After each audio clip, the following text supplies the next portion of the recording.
Hello दोस्तों, स्वागत है आप सभी का मेरे YouTube channel easy study classes में।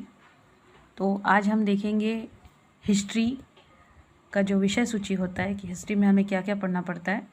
उसमें प्राचीन काल को हम थोड़ा सा देखेंगे, जिसमें हम सबसे पहले देखेंगे प्राचीन इतिहास। प्राचीन इतिहास को हम इस तरीके से पढ़ेंगे। सबसे पहले हम पढ़ेंगे प्रागैतिहासिक काल। इसके बाद हम इसी के अंतर्गत हम देखेंगे ताम्रपाषाण काल। इसके बाद सेकंड हम देखेंगे हड़प्पा काल। हड़प्पा काल में हम देखेंगे कांस्य युगीन जो सभ्यता है, सिंधु घाटी सभ्यता, मोहनजोदाड़ो की सभ्यता, ये सारा हम हड़प्पा काल के अंतर्गत देखेंगे। इसके बाद हम देखेंगे वैदिक काल। वैदिक काल को भी दो पार्टों में बांटा गया है, ऋग्वैदिक काल और उत्तर वैदिक काल।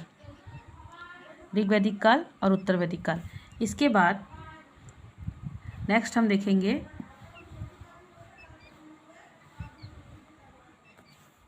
प्राचीन धार्मिक आंदोलन। प्राचीन धार्मिक आंदोलन मतलब उत्तर वैदिक काल के समय में समाज इस तरीके से बन गया था कि यहाँ पे वर्ण व्यवस्था आ गई थी। यहाँ पे काफ़ी अत्याचार होने लगे थे, शूद्रों के ऊपर बहुत ज़्यादा अत्याचार होने लगे थे। तो ऐसा क्या हुआ इस काल में जिसकी वजह से धार्मिक आंदोलन हुआ। इसकी वजह से हमारा धार्मिक आंदोलन हुआ, इसके बारे में हम इसमें पढ़ेंगे। इसके अंतर्गत दो नए धर्म का उदय हुआ है, जिसमें सबसे पहला है बौद्ध धर्म। सबसे पहले है बौद्ध धर्म, इसके बाद है जैन धर्म। किस प्रकार बौद्ध धर्म का उदय हुआ और किस प्रकार जैन धर्म का उदय हुआ, इसको हम पढ़ेंगे। नेक्स्ट हम देखेंगे महाजनपद काल।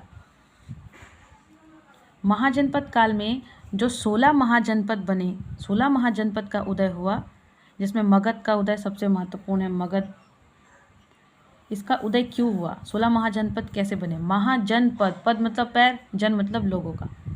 जहाँ समूह में रहते थे लोग, उसी को जन समूह कहा जाता था। तो ऐसे 16 महाजनपद है जिसके बारे में हम पढ़ेंगे। इसमें हर्यक वंश भी आता है इसके अंतर्गत। इसके बाद हम देखेंगे कि प्राचीन भारत में विदेशी आक्रमण।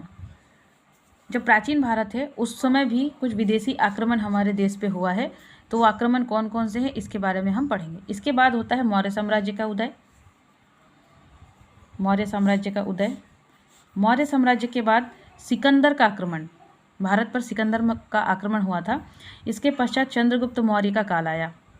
चंद्रगुप्त मौर्य के पुत्र थे बिंदुसार, बिंदुसार के पुत्र थे अशोक। तो ये मौर्य अंपायर है। अशोक को हम, बहुत इंपॉर्टेंट है अशोक हमारे इतिहास के तौर पे, इसको हम दो पार्ट में बांटेंगे, एक राजनीतिक और उन्होंने धार्मिक क्या क्या चीज़ें की है उसके ऊपर। इसके बाद लास्ट आता है शुंग वंश। अशोक के बाद आता है शुंग वंश। शुंग वंश को पढ़ेंगे। शुंग वंश को पढ़ने के बाद नेक्स्ट हम पढ़ेंगे कण्व वंश। कण्व वंश। कण्व वंश के बाद हम पढ़ेंगे सातवाहन वंश। सातवाहन वंश के बाद हम पढ़ेंगे कलिंग, वाकाटक वंश। इसके बाद विदेशी उत्तराधिकार। विदेशी, उस समय जो विदेशी थे, कौन कौन से उत्तराधिकारी थे उसको हम पढ़ेंगे। इसके बाद आता है हिंदू, यवन, शक आक्रमण, पार्थियन, पल्लवन, कुषाण वंश। इसके पश्चात आता है गुप्त काल। ये मौर्य एम्पायर पूरा ख़त्म हो गया। उसके बाद जो विदेशी कुछ उत्तराधिकारी थे ये ख़त्म हो गया। इसके बाद आता है गुप्त काल। गुप्त काल में सबसे पहले हम देखेंगे, गुप्त काल को स्वर्ण काल भी कहा जाता है। तो चंद्रगुप्त प्रथम, उसके बाद आते हैं समुद्रगुप्त मुख्य है, उसके बाद चंद्रगुप्त द्वितीय, फिर कुमारगुप्त प्रथम, स्कंदगुप्त। उसके बाद हमारे देश में हुणों का आक्रमण हुआ, इसको हम देखेंगे। प्राचीन काल के अंतर्गत हम इसको देखेंगे, हुणों का आक्रमण। हुणों के आक्रमण के बाद हम पढ़ेंगे गुप्त काल का प्रशासन, गुप्त काल में कैसे शासन किया था इसको।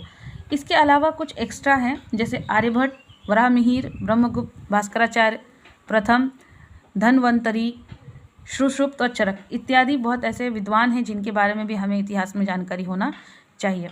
नेक्स्ट है गुप्तोत्तर। गुप्त के काल के पश्चात का काल को कहा जाता है गुप्तोत्तर।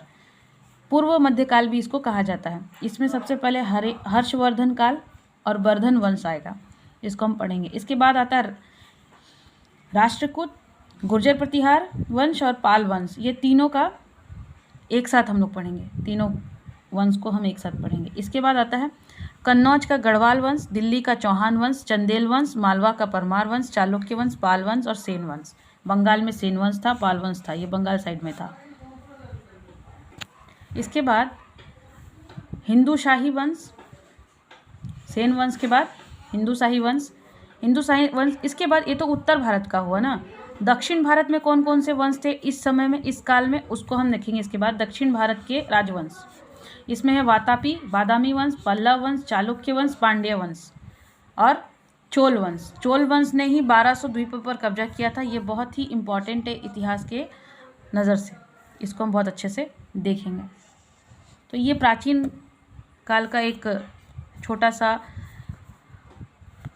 समय विषय सूची है। इसके अंतर्गत हम आगे आने वाले वीडियो में, आगे आने वाले क्लासेस में एक एक करके हम स्टडी करेंगे। आज के लिए इतना ही। वीडियो देखने के लिए धन्यवाद।